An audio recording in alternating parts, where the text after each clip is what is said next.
Bismillahirrahmanirrahim. Assalamualaikum warahmatullahi wabarakatuh. Alhamdulillahi rabbil alamin. Wabihi nasta'inu ala umurid dunya waddin. Wassalatu wassalamu ala asrafil anbiya'i wal mursalin. Wa ala alihi wa ashabihi ajma'in, amma ba'd.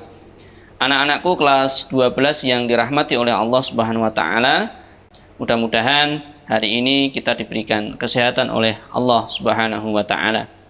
Selanjutnya kita akan membahas surat An-Nisa ayat 32.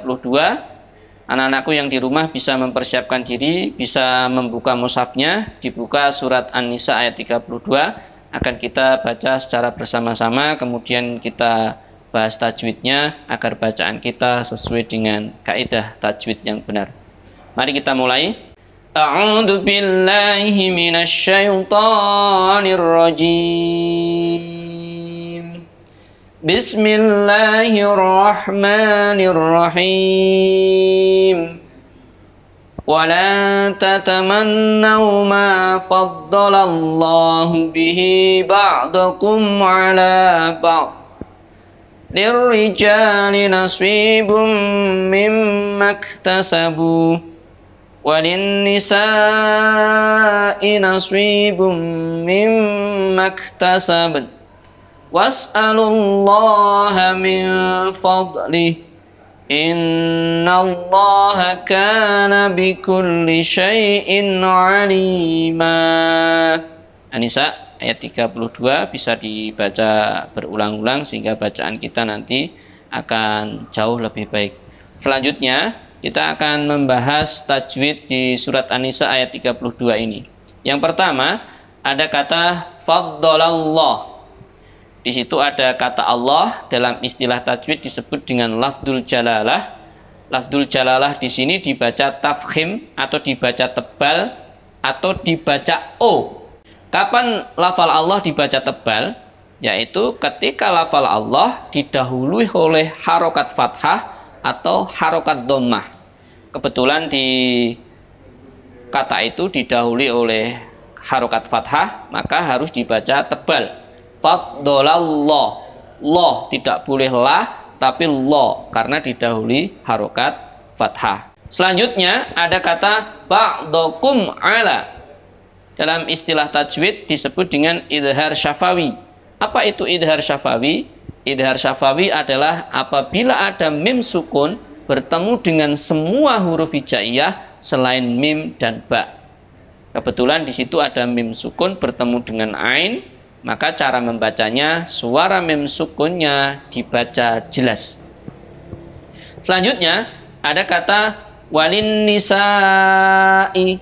Nisa'i dibaca panjang sampai dengan 5 harokat, disebut dengan mad wajib muttasil. Apa itu mad wajib muttasil? Yaitu apabila ada mad tabi'i bertemu dengan hamzah, bertemunya dalam satu kata. Cara membacanya dibaca panjang sampai dengan 5 harokat. Selanjutnya ada kata nasibum mimma. Nasibum, ya. Di situ ada tanwin bertemu dengan mim. Dalam istilah tajwid disebut dengan idgham bi gunnah. Apa itu idgham bi gunnah? Yaitu apabila ada nun sukun atau tanwin bertemu dengan salah satu huruf ya, nun, mim, waw. Maka cara membacanya, suara nun sukunnya atau suara tanwinnya dibaca masuk, diikuti dengan suara mendengung. Selanjutnya di situ ada kata min fadlih. Dalam istilah tajwid disebut dengan ikhfa hakiki. Apa itu ikhfa hakiki? Yaitu apabila ada nun sukun atau tanwin bertemu dengan salah satu huruf 15, yaitu ta, sa, jim, da, za, sin, shin, sod, dot, to, do, fa, ko, dan ka. Ada 15 huruf. Cara membacanya, suara non sukunnya dibaca samar, diikuti dengan suara mendengung. Tidak min fadlih, tapi min fadlih. Selanjutnya, ada kata syai'in alima. Dalam istilah tajwid disebut dengan idhar halqi. Apa itu idhar halqi? yaitu apabila ada nun sukun atau tanwin bertemu dengan salah satu huruf hamzah, ha, kha, ain, ghin, ha. Kebetulan di situ ada tanwin kasrah bertemu dengan ain, maka suara tanwinnya harus dibaca jelas, yaitu tidak boleh ada suara dengung, tidak boleh ada suara samar, tetapi harus jernih dibaca jelas. Syai'in alima. Yang terakhir, ada kata alima. Dalam istilah tajwid disebut dengan mad iwad. Apa itu mad iwad? Yaitu apabila ada fathah tanwin selain di atas tak marbutoh atau tak yang bulat, kemudian dibaca wakof atau dibaca berhenti. Cara membacanya, suara tanwinnya dibaca fathah biasa dengan panjang 2 harokat. Tidak aliman tetapi alima.